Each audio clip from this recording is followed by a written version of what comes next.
This story comes from a friend of mine. It's a true experience. He told me this, and I simply have to tell it. My friend is a Native American.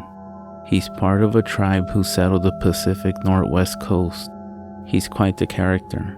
For one, he is 6'10" and has the blackest eyes you could imagine.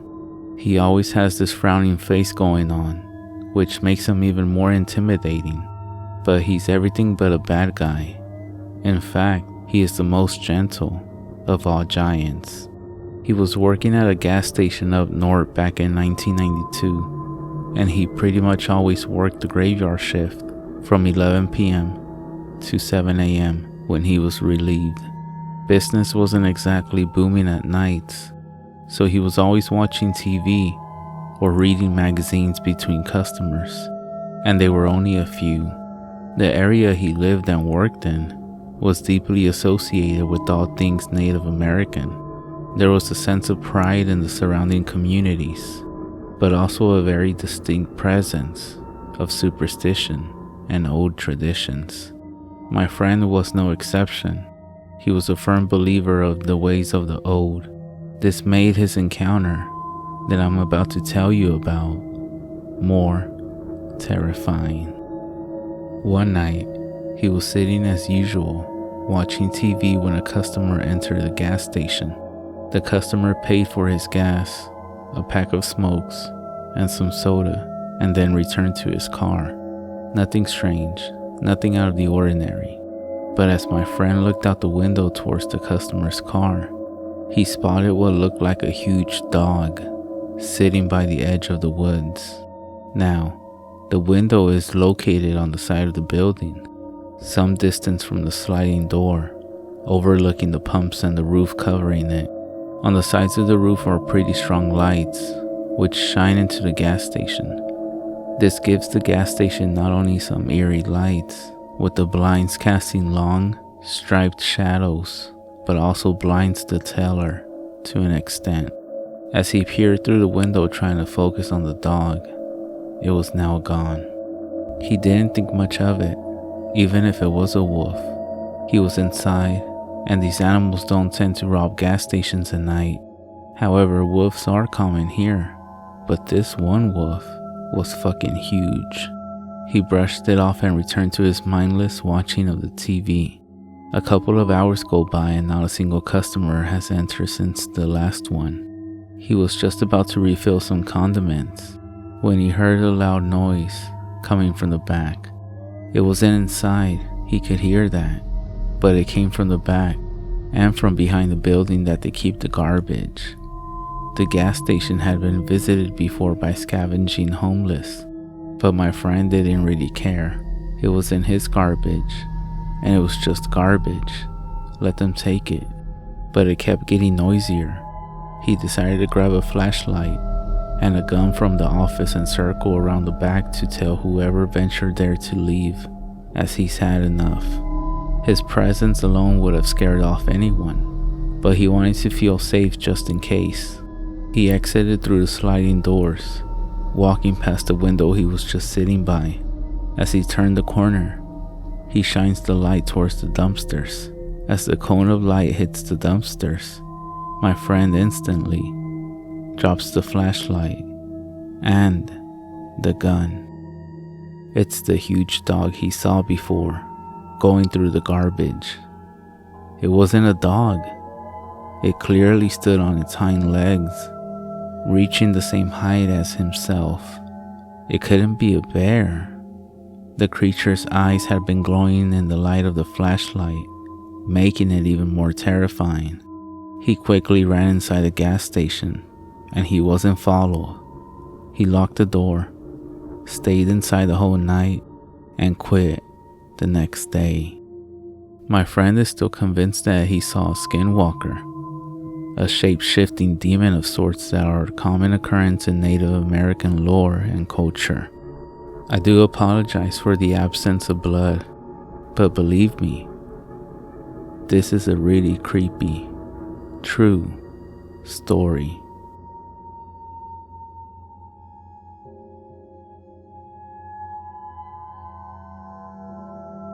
This story happened when I was 12. I currently live on the Navajo res.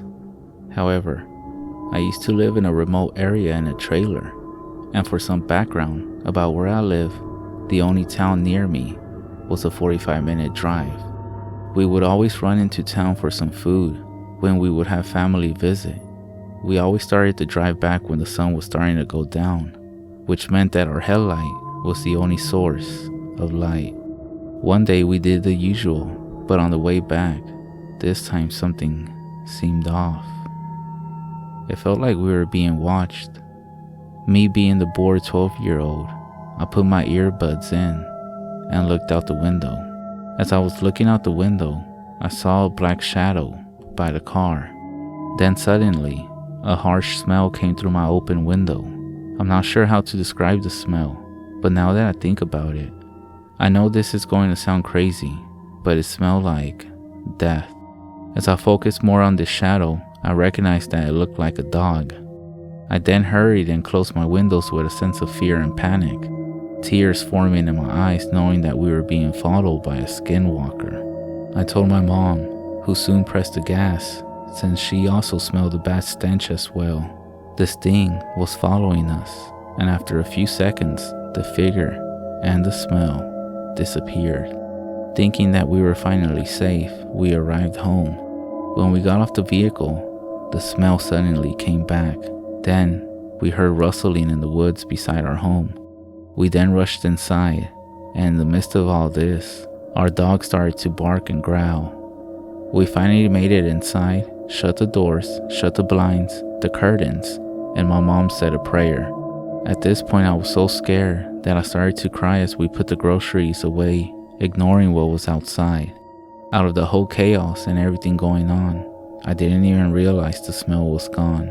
A few hours passed and everything seemed to go back to normal. The dog stopped barking, and we were all getting ready to go to sleep. As I was laying down, thinking about what we had just experienced, I heard a big noise on our roof. It sounded like something big and heavy had jumped on the roof, and then footsteps, like if someone or something was walking back and forth. Then the footsteps stopped, and I kid you not, the most loudest banging noise in the roof like I never heard before. At this point, everyone had already woken up. We all got up and ran to my parents' room. By that time, my father already had his 20/20 gun. My father loaded it and went outside, looking for the creature or whatever it was. Me being the stubborn person that I am, even now, never listening when they said to stay in, as I wanted to be where my father was at. So of course I followed him outside and was on the front porch steps. That's when I felt an urge to look up, and as I did, I saw red eyes looking back at me. I screamed as my dad started to shoot at the creature. My father then screamed at me to run inside, and I did, with him running right behind me. As we were inside, we heard footsteps and loud noises in the roof all night. We also all ended up staying in the same room. I'm not sure what else happened that night, as I remember waking up the next day, and we found one of my dogs dead, and footprints in the dirt that seemed to turn from a cow to a human as you follow the footsteps. And from that point forward, I never went against what my parents tell me again.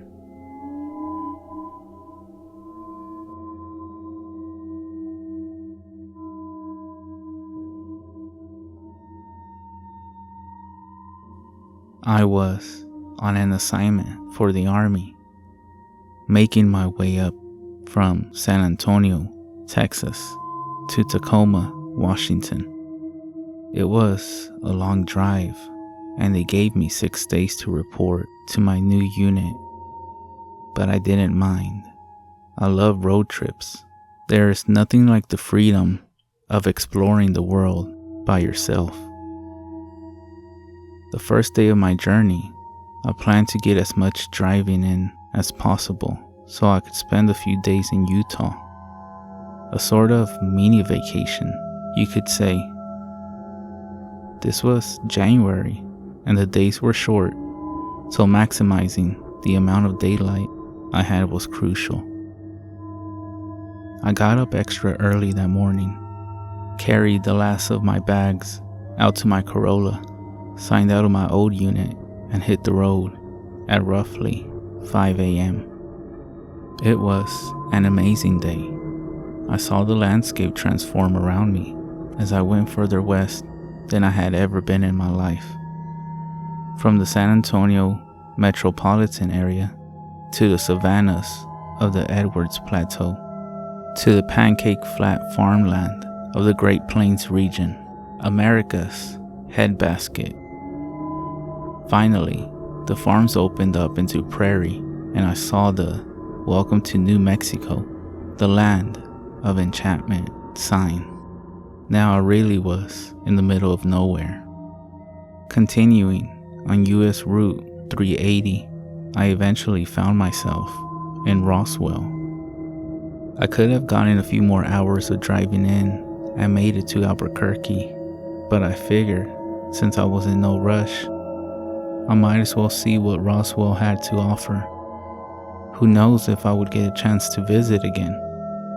As a fan of the strange, dark, and mysterious, as Mr. Baldwin would say, I took a self-guided tour of the shops and attractions.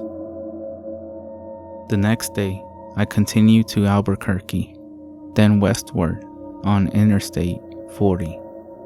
By the time I reached Gallup and started northbound on US Route 491, I still had 2 hours of driving left before crossing the border into Colorado, and another 45 minutes before I would get to Cortez, my planned stop for the night. However, my daylight was already running out as sunset was at 6 p.m. I got Starbucks and refreshed myself for the final stretch. It was supposed to be easy, just a straight shot, but looking back on it now, I figured that had I decided to stop in Albuquerque instead of Roswell the night previous, I would have already been in Colorado by now, and possibly be making my way into Utah. I would have saved myself from what was waiting for me on that desolated highway. Route 491 stretched far into the Navajo Nation. On either side of me were endless expanses of prairie bookended by dark indigo mountains on the horizon. To my left, the sky glowed a faint orange-purple, the light slowly dying down like embers in a fire until finally plunging the land into darkness.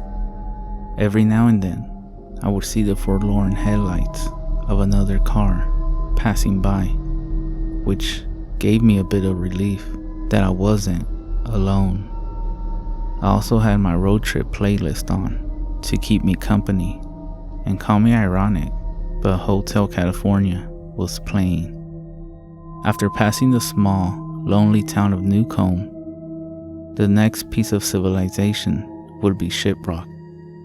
However, between the two was a 36-mile stretch of absolute nothingness, an abyss I had to cross, and I was not ready for what I was about to witness. After several miles, and having not seen another car on the road, I saw something strange emerge from the horizon, barely lit by the moonlight. I thought it was a road sign at first.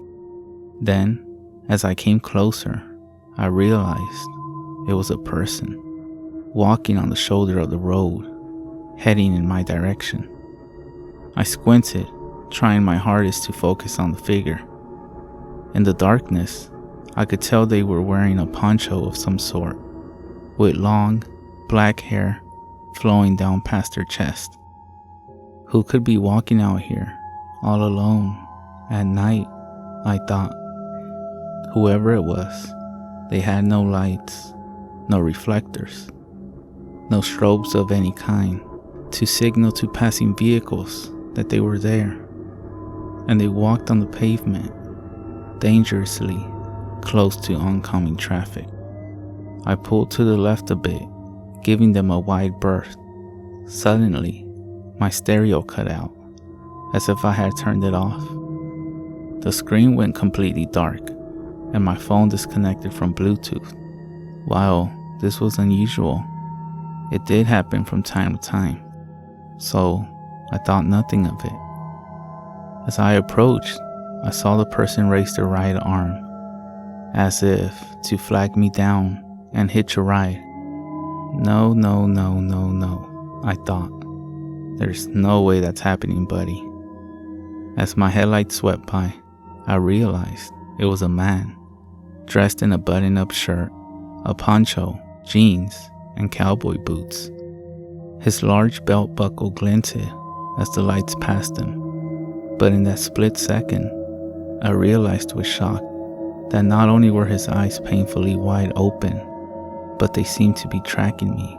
Somehow, he was able to see me through the glare of my headlights and look me dead in the eyes, not breaking contact until I passed.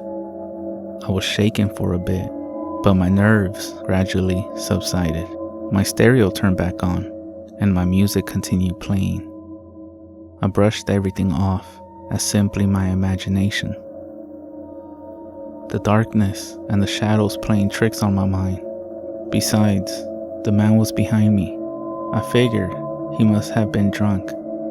Indian reservations, sadly, had high rates of alcoholism. I looked in my rear-view mirror, and he was gone. I couldn't see him. Maybe he's too far behind me? No, that couldn't be. It must be too dark. Maybe. I drove on, trying to figure out what just happened, but at the same time, forcing myself not to think about it.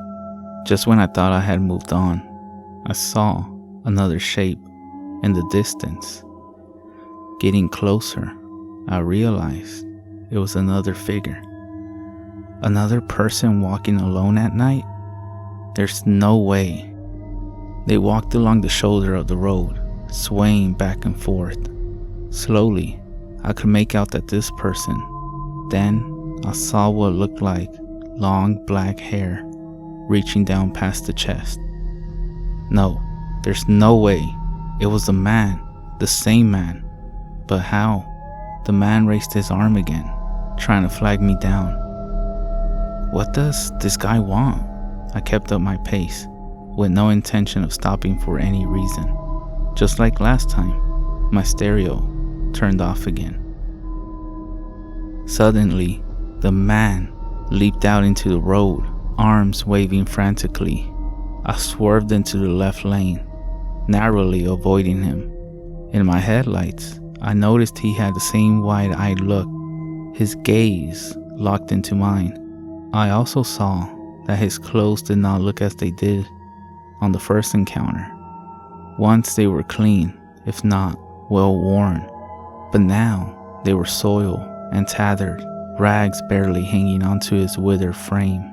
His hair was wild and unkempt, with clods of dried dirt stuck in the locks, but his eyes remained the same.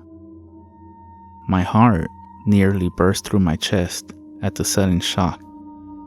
Hyperventilating, I slowed down and glanced into the rearview mirror to make sure he was alright.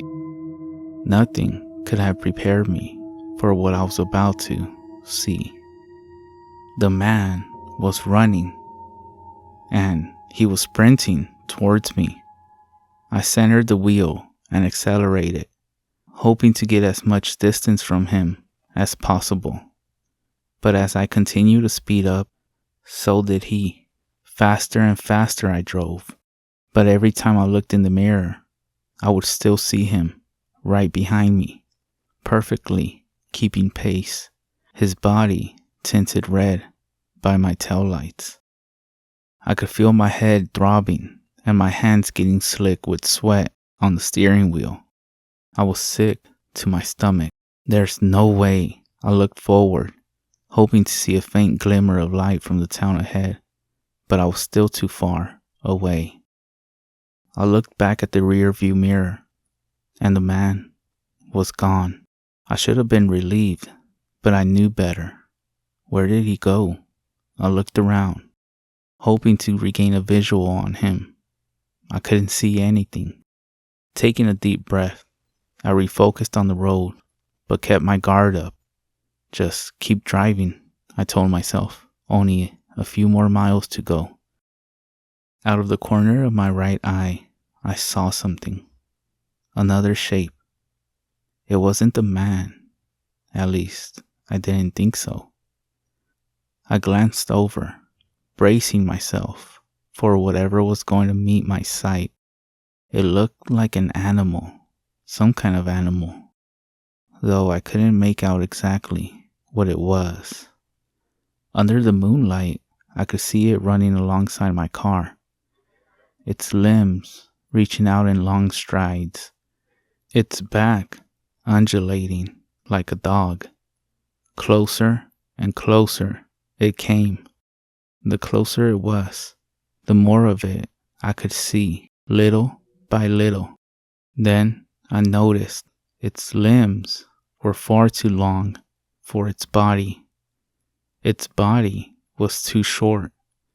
It had no tail. The head was round, and from it came a trail of long, black hair. I slammed my foot on the gas, pushing my car's engine harder than it had ever been pushed before. By now, I was clocking well over 110. But this creature, it was keeping up. It wasn't phased. It simply ran faster and faster to match my speed. Just what was this thing? How could anyone or anything run this fast? This entity seemed to have endless stamina. Just how long could it keep this up? Just how much faster could it go? Soon, I knew my car would hit its top speed. And then what? How long could it maintain that before breaking down? It wouldn't be long until my engine overheats. But regardless, I would eventually run out of gas. And when I do, what would happen if that thing got me? At 120 miles per hour, my car had reached its limit. This was the fastest I could go, but the creature continued its pursuit. My temperature gauge was approaching the red, and so was my tachometer. I couldn't keep this up any longer. Suddenly, like the beacon of a lighthouse on a tumultuous sea, the first light of Shiprock came into view. It was close, so close. If I could just go a little longer, I could make it into town, to safety. I pressed on. I fixed my eyes on the lights, growing brighter on the horizon. They bloomed outwards, glimmering in the night air. Though it was a small town, it was a sight for sore eyes in my situation. Looking in my periphery, I saw the undulation of the creature's spine as it kept pace with my car. But now it was slipping away, steering far and further from the road. It suddenly hit me just how hard my heart was beating. Beads of sweat dripped down my face. I looked over. The creature was gone. But this time, the feeling of dread had also gone with it. My stereo once again turned back on, and as my music resumed, I took a breath of deep sigh of relief. I let off the accelerator. This man, the creature, whatever it was finally gone for good. Having white-knuckled the steering wheel the whole time without realizing it, my hands were extremely sore, but I was glad to have made it through. A week later, I told another soldier in my unit about what I experienced. Being originally from Albuquerque, she was familiar with the Native American legends of the Southwest. The conversation steered towards a certain creature that she would not dare speak the name of. She also told me that the highway I took was well known for all sorts of paranormal phenomena. Google what Route 491 used to be called, and everything will make sense. Be careful out there.